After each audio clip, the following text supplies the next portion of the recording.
akan menghadirkan narasumber yang terkece, terhits, dan yang pokoknya rancak banget. Sebelumnya pada kesempatan serial pertama ini, saya Sophie sebagai pemandu dari podcast ini. Nah, telah dilihat nih di samping saya ada uda-uda yang ganteng-ganteng dan juga kece-kece. Mungkin bisa untuk uda-uda untuk memperkenalkan diri terlebih dahulu. Oke, baik, terima kasih Sophie. Perkenalkan, nama saya Muhammad Yusuf. Saya dari jurusan Teknik Sipil Fakultas Teknik Universitas Sriwijaya. Saya berasal dari daerah Sumatera Barat, daerah Pasaman Barat. Terima kasih. Halo, Nusana Sadonyo. Kenalkan, saya M. Fazil Azim, biasa dipanggil Azim. Untuk daerah asal saya sendiri adalah Kabupaten 50 Kota, atau mungkin teman-teman mengetahui daerah Mutia.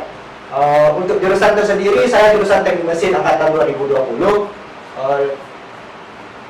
Oke, mungkin itu saja perkenalan lebih awal sebelum lanjut ke sesi-sesi pertanyaan yang luar biasa banyak nantinya yang akan ditanyain kepada Uda Yusuf dan Uda Azim.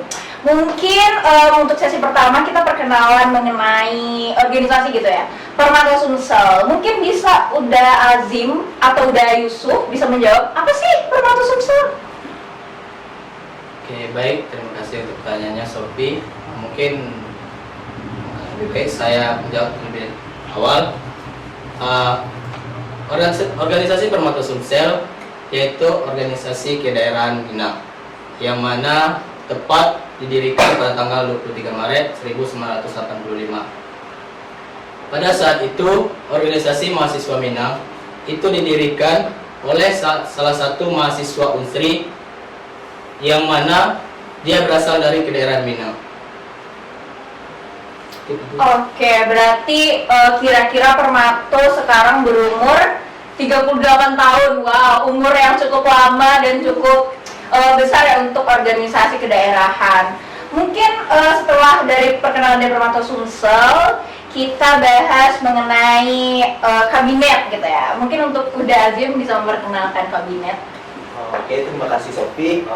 Kabinet tahun ini atau tahun 2022-2023, kami mengambilnya kabinet Bonjong Ame. Nama kabinet. Ya. Apa tuh Kak Bonjong Ame? Untuk Bonjong Ame itu sendiri kan dari dua kata, Bonjong dan Ame.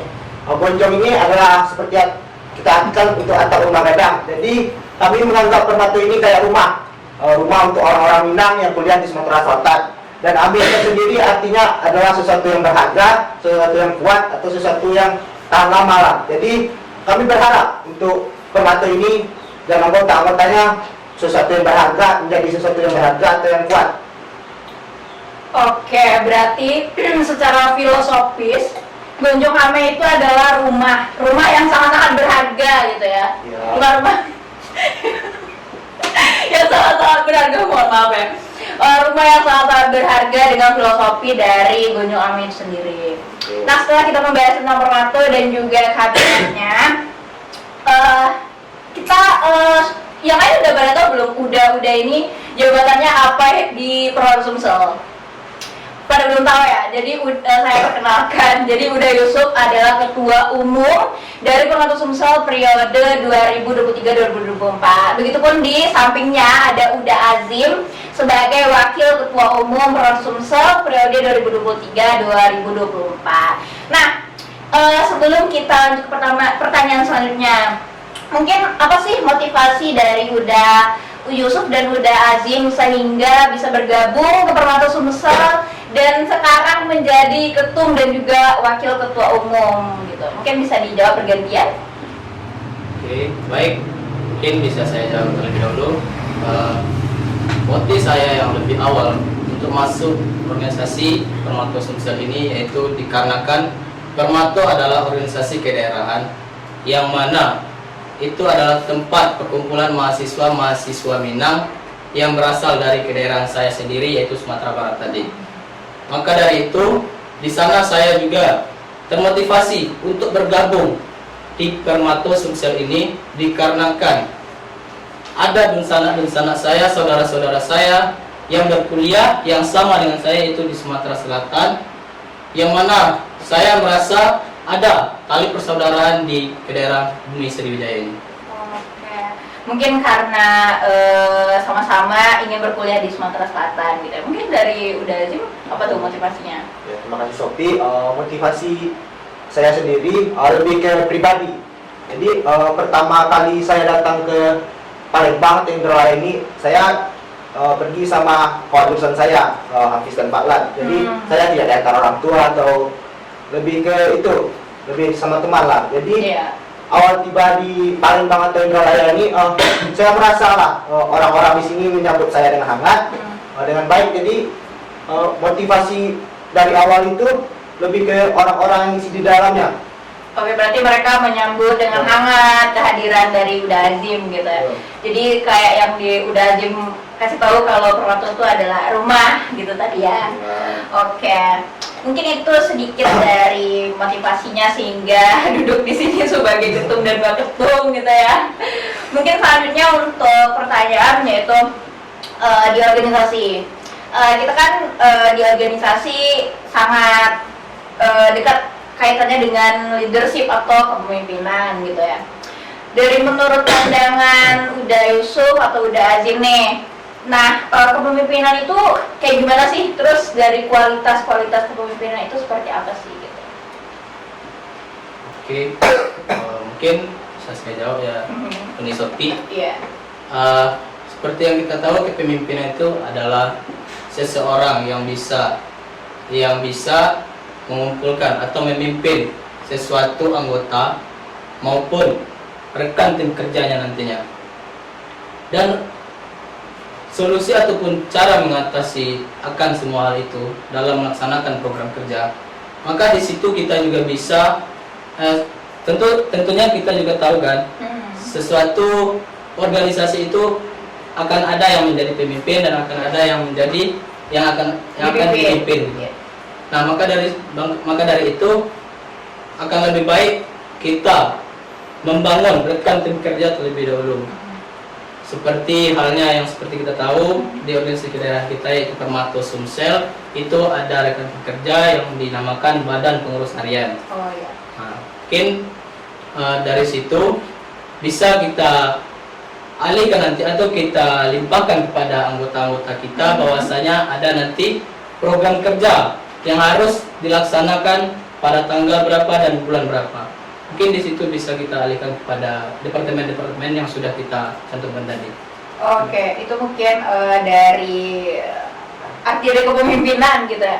Nah, selama mungkin memimpin sebagai ketum dan waketum, kita kan di sini sebagai mahasiswa gitu ya, yang kuliah, yang juga mengemban banyak tugas-tugas perkuliahan secara Uda Yusuf dan Uda Azim kan anak teknik nih yang biasanya ngelaprak atau sibuk di lab atau apa gitu kan. Nah, gimana sih cara menyeimbangkan kita di organisasi dan juga tanggung jawab yang ada di perkuliahan? Mungkin Uda Azim bisa menjawab? Terima kasih untuk Uni Sophie. Baiklah, mungkin untuk membagi waktu ya, waktu antara kuliah dan organisasi. Kalau saya sendiri lebih mengingat ke itu, kembali lagi kita kesini kan mau kuliah. Jadi diutamakan dulu kuliahnya, tapi di situ kita akan skala. Oh, ada skala prioritas gitu ya. Skala prioritas. Jadi kalau saya lebih menurunkan Permatu sih daripada tugas kuliah sebenarnya. Oke, berarti kalau dikasih pertanyaan Permatu atau kuliah nih, jawabnya apa? Saya mungkin jawab Permatu selama Permatu. kan? Permatu berarti. Oke. Karena saya di teknik mesin tuh lah. Kalau di teknik mesin tuh kayak jurusan teknik yang paling santai lah cara dibandingkan sipil di Berarti adu teknik nih. Kalau udah itu tadi teknik apa? Sipil. Teknik sipil, berarti di antara perteknikan yang paling santai itu adalah mesin. teknik mesin. Apakah iya? Oke, mungkin itu dari Uda Azim atau ada tambahan? Izin jawab ya. Oke, santai. Jadi mungkin saya berbeda ya jawabannya dari Uda Azim tadi. Dikarenakan kita kan sebagai pemimpin harus pandai membagi waktu. Atau bisa dibilang manajemen waktu lah untuk skala prioritas tadi. Jawaban saya yang lebih saya tekankan kalau dari saya sendiri, dan saya jurusan teknik sipil juga tadi kan, Iya. yang disampaikan oleh Bro Azim. Tidak sesantai teknik Iya, mesin. teknik mesin. Iya. Itu saya lebih mengutamakan kuliah. Karena tujuan awal saya ke Sumatera Selatan ini yaitu dikarenakan untuk menuntut ilmu, bukan untuk organisasi atau hal yang lainnya. Dikarenakan saya juga punya tanggung jawab yang diberikan oleh orang tua saya. Iya, iya. Maka dari itu saya lebih mengutamakan kuliah.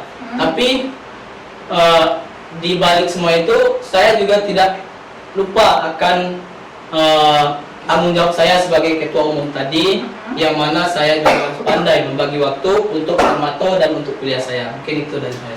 Oke, berarti ada dua argumen yang berbeda, tapi intinya adalah bagaimana cara kita memprioritaskan masing-masing. Kalau mungkin udah Azim prioritasnya saat ini adalah Permato karena dia menganggap dari awal tadi rumahnya, dari awal dia berkuliah di sini. Mungkin dengan udah Yusuf katanya karena dia datang ke sini karena untuk kuliah. Jadi tidak ada yang benar, ada yang salah, tapi tergantung prioritas masing-masing gitu ya.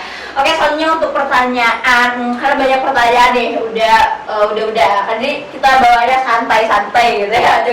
Jangan under pressure gitu ya. Mungkin untuk pertanyaan selanjutnya adalah tadi misalnya udah Yusuf bilang bagaimana cara kita memimpin dan juga dipimpin.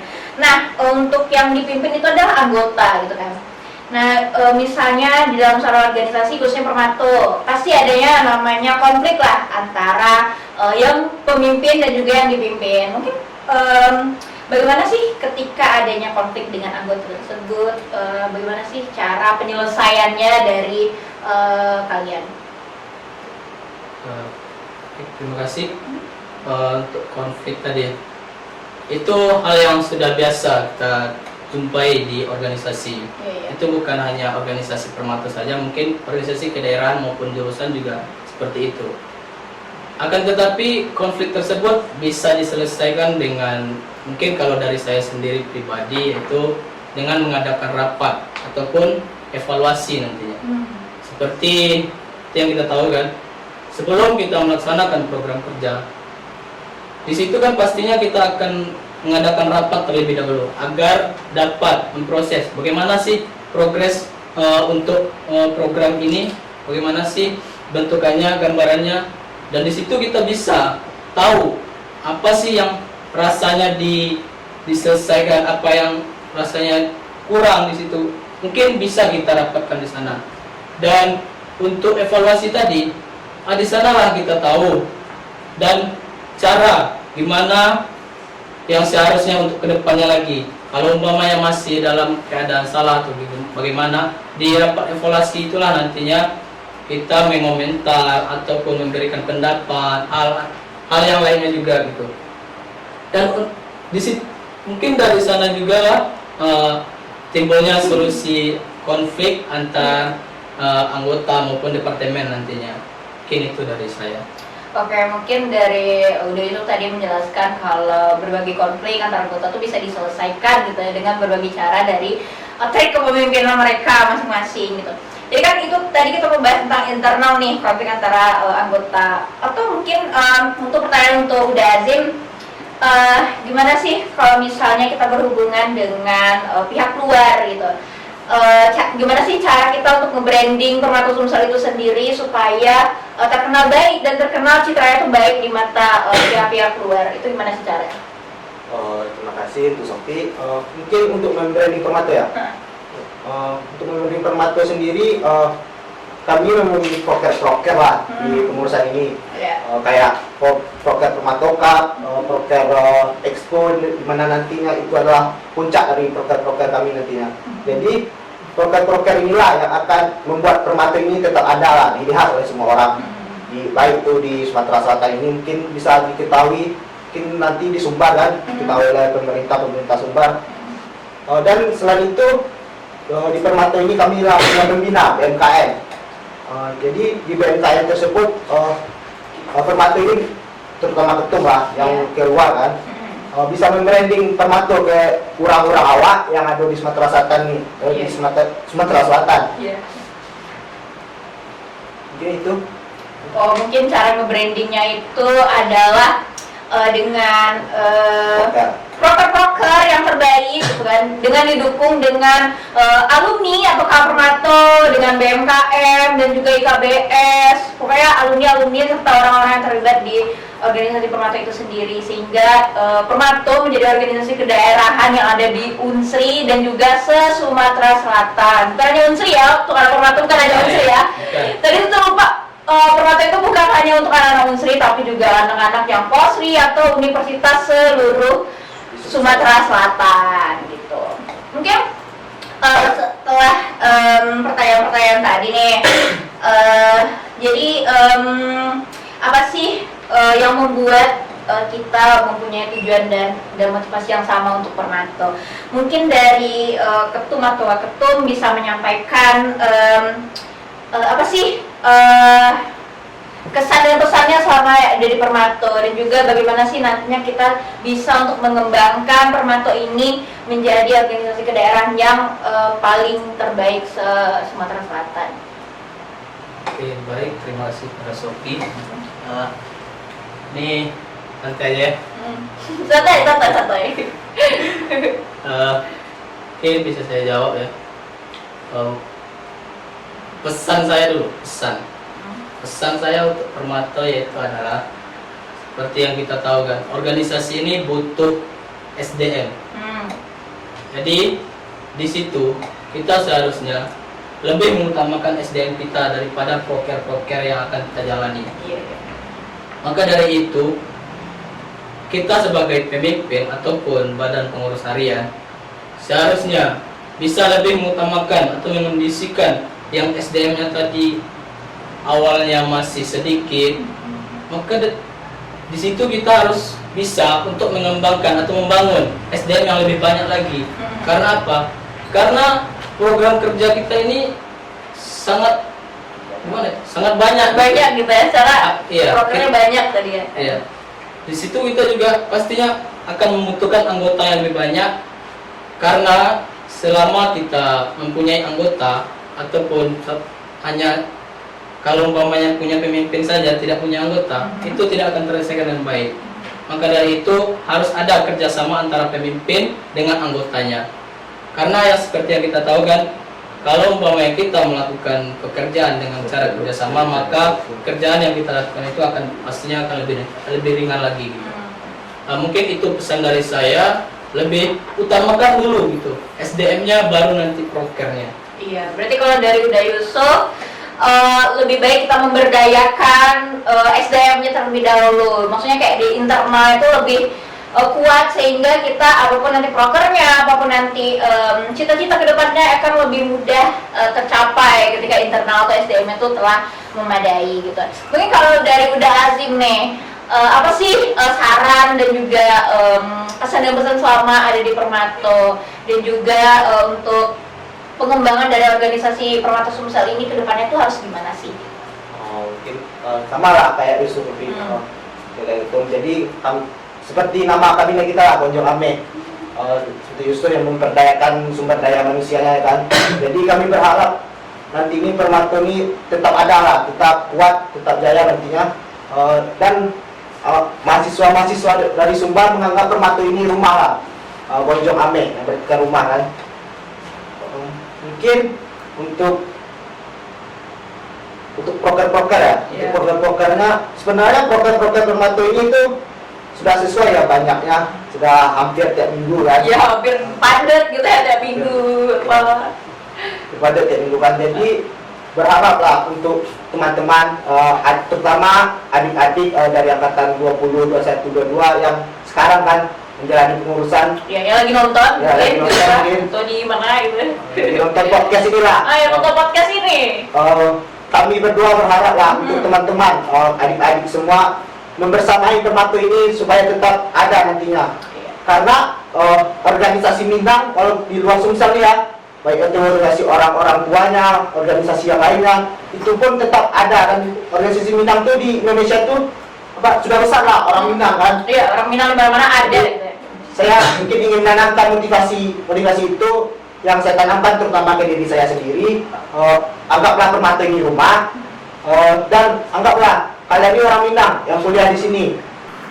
Jadi intinya dari kata-kata saya tadi, saya berharap lah untuk adik-adik, teman-teman atau Uda Uni atau siapapun yang termasuk bagian lah dalam Permato Sumsel ini membersamai Permato ini, karena kabinet Bonjong Ame ini tidak akan ada artinya jikalau anggota tidak ada. Iya, benar. Jadi seperti rumah lah Bonjong Ame. Jadi setiap yang berada di rumah itu punya tanggung jawab tersendiri lah, walaupun dia untuk hadir aja itu ada tanggung jawabnya. Tanggung jawab sesuai itu membedakan. Jadi saya berharap lebih ke anggota-anggota Permato ini agar kembali membersamai lah Permato Iya. ini. Benar. Oke, mungkin sangat-sangat luar biasa dari ketum dan juga waketum Uda Yusuf dan Uda Azim. Dari tadi ditutup dengan saran-saran motivasi serta dari awal dari pertanyaan tadi, yaitu apa sih motivasi mereka join Permato sehingga mereka duduk sebagai ketum dan waketum di sini, dan juga bagaimana pada mereka mengenai organisasi, mengenai leadership, dan juga bagaimana sih cara nge-branding Permato keluar dengan pihak-pihak di internal dan juga di luar dari Permato itu sendiri. Mungkin karena sudah di ujung episode dan di ujung serial podcast ini, mungkin karena Manjo adalah serial podcast yang pertama, episode pertama pada kali ini, mungkin hanya itu saja yang bisa kami sampaikan gitu ya. Mungkin sebelum ditutup, mungkin perkenalkan lah untuk siapapun nanti yang menonton, misalnya kan jargon dari Permato itu apa sih, seperti apa. Mungkin itu bisa memperagakan, kita salam sama-sama. Oke. Seperti yang kita tahu, jargon Permato itu juga ada ya. Mungkin bisa saya contohkan. Iya. Jargon Permato itu nanti saya ngomongin Permato Sumsel, Baraka, Babudi, Babudayo. Mungkin bisa kita Mungkin kita sama-sama bertiga gitu ya. Oke.